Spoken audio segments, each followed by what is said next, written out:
It takes a special kind of person to obsess over the differences between British and American food, but today we are not comparing modern dinners. We're going back to the 16th century, a time before the culinary split, when my ancestors and yours were knocking about the British Isles, eating the same meals. And apparently, what our great-great-grandparents agreed on was boiling a chicken and covering it with dates, sugar, and rosewater. In the comments, a brilliant subscriber recommended this series of books by English Heritage, and today I want to focus on the Tudor era because I believe there is a case to be made that Tudor cookery is the predecessor to modern American cooking every bit as much as it is to modern British cooking. We both inherited this sweet and savory madness. While this boils to death to purge its humors, let's see if Britain and America's shared ancestors were culinary geniuses or completely mad. These recipes were written with the expectation that you knew what you were doing.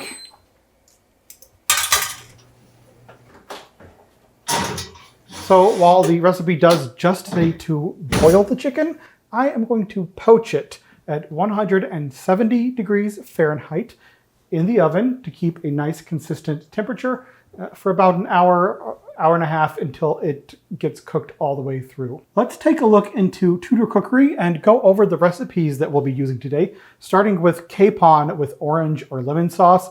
Capons are a bit scarce in Chicago right now, so I went with a free-range chicken, and I'm going to do orange because I found these gorgeous Mineola oranges at the store, and we are going to serve this on a bed of cut-up bread that they called sops, and this should soak up all the extra juice and kind of make like a stuffing sort of flavor. At least that's the idea. To boil a capon with oranges and lemons. Take oranges or lemons, peeled, and cut them the long way.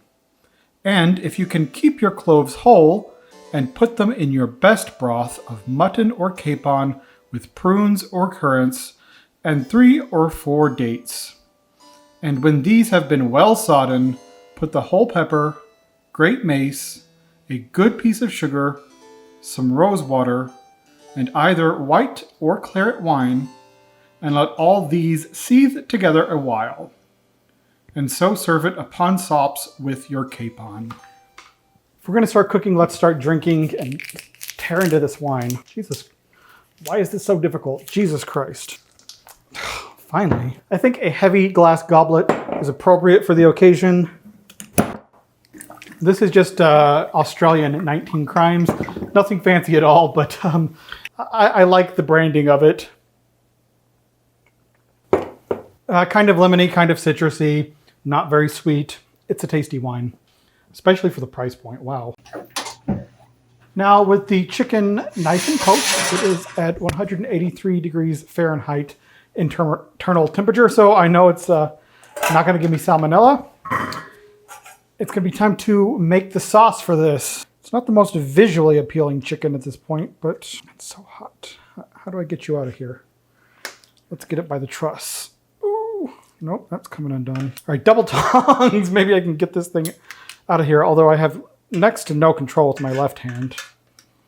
Just a little extra support. Here we go.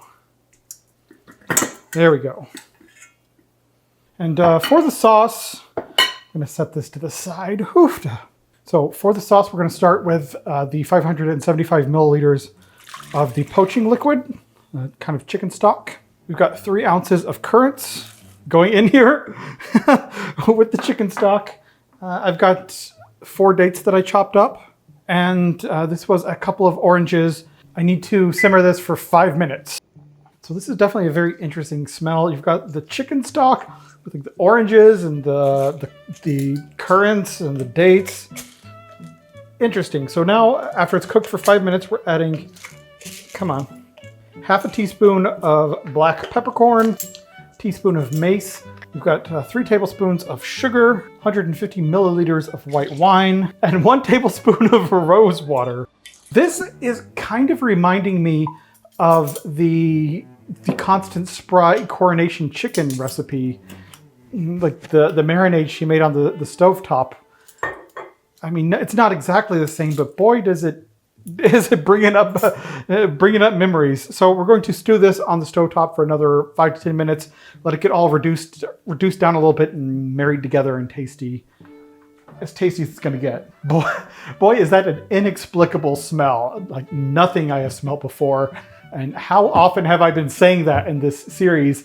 A lot of firsts for me. Oh, quick note. I cut some of the orange peel into little strips that I'm going to use maybe as garnish for the final dish. And I did add salt as well. It wasn't explicitly mentioned in the recipe, but I'm adding salt. It's kind of implied with these old recipes. So while that's doing its final stew, I want to go ahead and make the second dish for this video, boiled onions. Just a little bit of a side dish, and it's an odd one. Let's take a look at it. To boil onions, take a good many onions and cut them in 4 quarters. Set them on the fire in as much water as you think will boil them tender.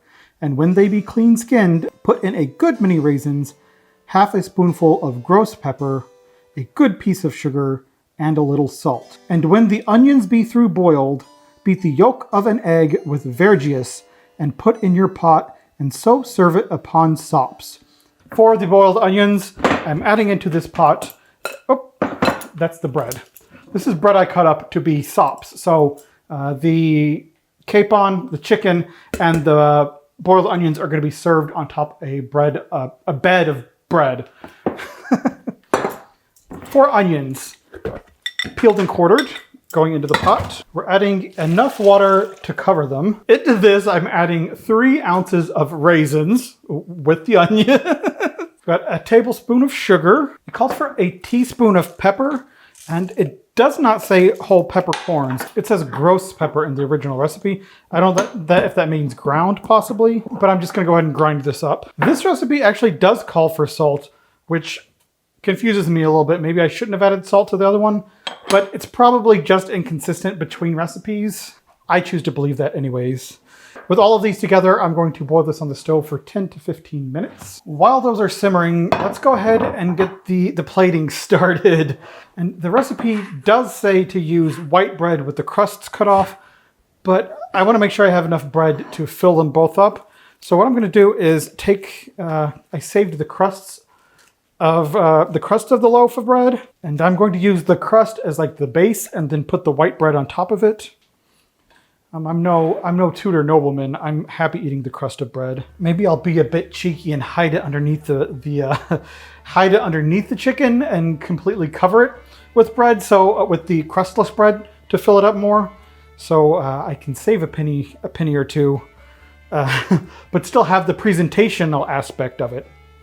And that presentational aspect is part of what got me thinking about how Tudor food kind of is a precursor to modern American cooking, because there's a lot of sugar, a lot of sweet and savory, and it's all about conspicuous consumption being like sort of over the top and wacky with presentation and combinations of foods and things. There is a lot of a through line that continued on into modern American cooking, and I'll stand by that. Listen, we were the same country for centuries, the colonies and Britain. We weren't that different, but after the breakup, Great Britain went into its Victorian era and sort of becoming more reserved, more subtle, more proper, became fashionable. And the States went into our Wild West era where everything goes, which, by the way, is when we started becoming the forefront of packing food full of chemical preservatives. Because we were expanding westward, and we needed that food to last on the trail. It needed to be preserved to where it could get, several thousand miles to the west over unsettled territory on these rough wagons. So we started packing it full of sugars and salt and canning, preserving, drying, smoking, and we became one of the first countries to really use chemical preservatives in our food in a big way during that westward expansion. And it created this culture that we still have today of a high tolerance for preservatives in our foods, which is really interesting. But that's sort of the divergence. The American Wild West era and the British Victorian era are when our two food ways started diverging from each other. And it's just a very different way of looking at the world, those two things. Listen, am I a scholar? No. Am I some random dude who spent too much time thinking about this and I think it sounds like a good idea, yes. So if you're looking for citations, I'm afraid I don't have them. But hypotheses, I got a plenty. So I'm just gonna put some white bread. You can't even see that. Can't even see that. I'm just gonna put some white bread around the edges here. So hopefully I can hide the crusts where I'm being a little bit cheeky, a little bit cheap. The sauce for the chicken is done back there. I'm gonna let it hang out for a bit while the onions continue to boil, cook just a little bit more. Let's get this chicken arranged. Let's sort of free it from its confines where I trussed it up. So let's put this chicken on here. Do I want to lay it like this?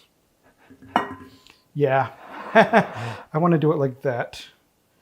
I'm trying to hide the crusts of the bread, the shameful, shameful bread crusts. So I'm trying to mock my betters here and present a table that's a little bit above my means.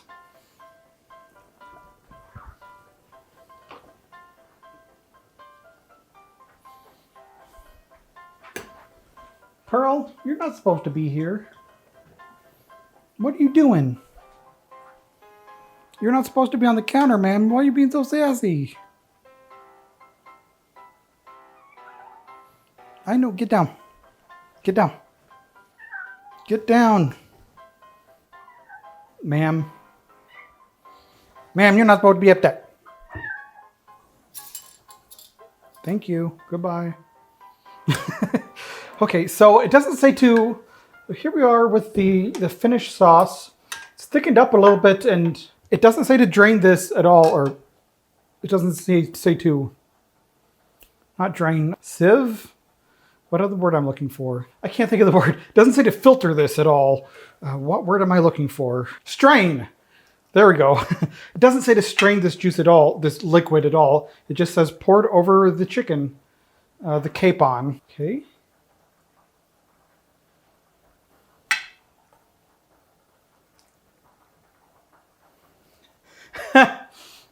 This smell is weird. I'm just going to go ahead and pour the last of it.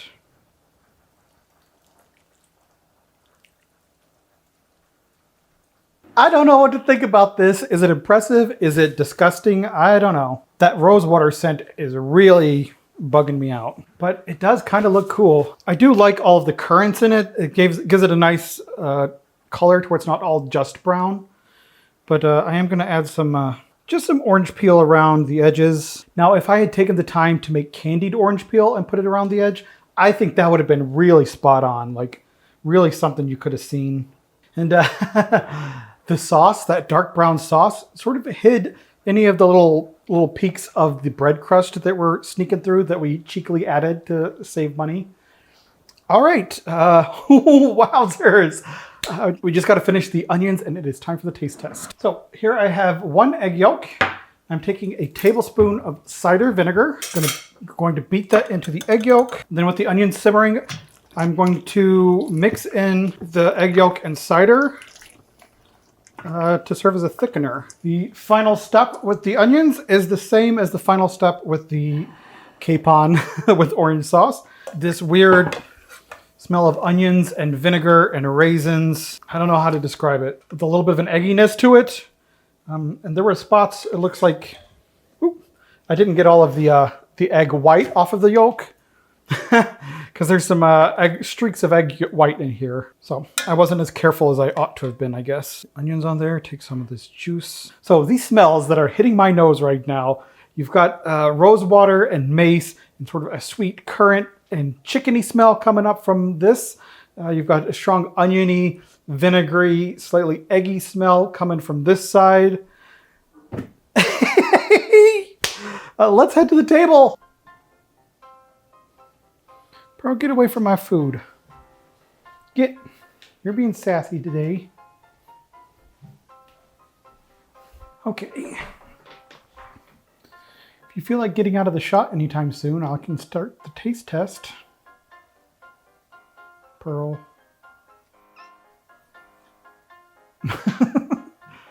Either lay down or move or... Okay, there you go.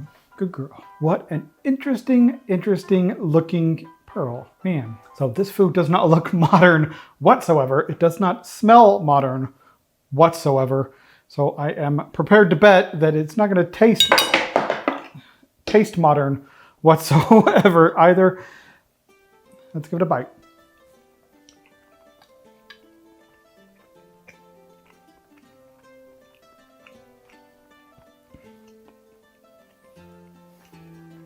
Okay, it's I don't hate it. There's way too much mace in it for my tastes. That comes through the strongest. What it reminds me of is turkey with dressing and cranberry sauce. That's the sort of similar flavor profile we're getting. Like I said, there's too much mace, and the Rosewater comes through more as a smell than a taste. Honestly, yeah, I don't hate it. It's pretty tasty, actually. I'm definitely going to finish this. It's very cool. It is still, I mean, the closest flavor profile I can think of is Thanksgiving turkey with stuffing and cranberry sauce. But again, there's some weirdness to it that is not what I would expect. But this sweet and savory really goes together. I like it. I'm happy with it. I kind of like this idea of serving these sops, this bread on the bottom, to soak everything up. It's tasty. It's not exactly to my taste, but I understand the flavor profiles, and I could definitely play with them if I wanted to recreate this. For the chicken with orange sauce from the Tudor Cookery, I'm going to give it a 7 out of 10 as is. Let's call that, I don't mind it.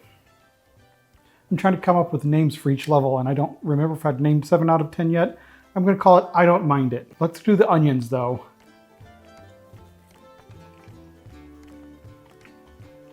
Mild, very mild, but it doesn't come across weird. It tastes like another component of the stuffing or the dressing that would have had like egg yolks and onions in the stuffing. It's kind of on the side. So the boiled onions with the sops soaking up this juice really tastes like American Thanksgiving dressing sort of separated out into different dishes. It sort of has now evolved into a singular dish, but you know, let's get a bite with all of that together. Yeah, honestly, my only critique is it's too heavy on the mace with the chicken sauce. If you went to someone's house on Thanksgiving here in the States and they served you this, you would just be like, okay, these guys make their Thanksgiving recipes a little weird, but it's fine. Everybody's different. The boiled onions, I'm going to give that a 7 out of 10 as well. I don't mind it. Very tasty. I'm going to sit and finish this. It's going to be my lunch and my dinner. And then lunch tomorrow. I wonder if I can make some sort of like chicken salad sandwich out of this or something. Some coronation style chicken, like mix this sauce with, I don't know. All in all, I'm not really upset with it. I'm fine. I don't mind it. 7 out of 10. I don't mind it. What I want to do now is a taste test of a British snack, which is very odd at the very end of the video. But I'm going to try to put it here in the end and see how that works. So I have a Crunchie bar I want to give a taste. So Crunchie from Cadbury. I do have to preface this by saying that I don't love milk chocolate. I'm fine with it. It's not my favorite. So I prefer dark chocolate if I'm going to have chocolate. So that's gonna influence all of my reactions. And especially, I know it's candy bar chocolate. It's not going to be anything special. I don't know what to expect though. Crunchie, I'm guessing there's crunch to it. Yeah, there's no description whatsoever. Cadbury Crunchie. So let's give it a try.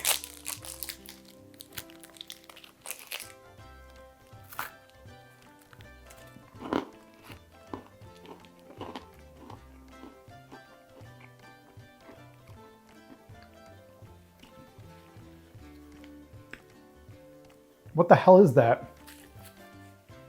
I don't know what that filling is. I've never had anything like it.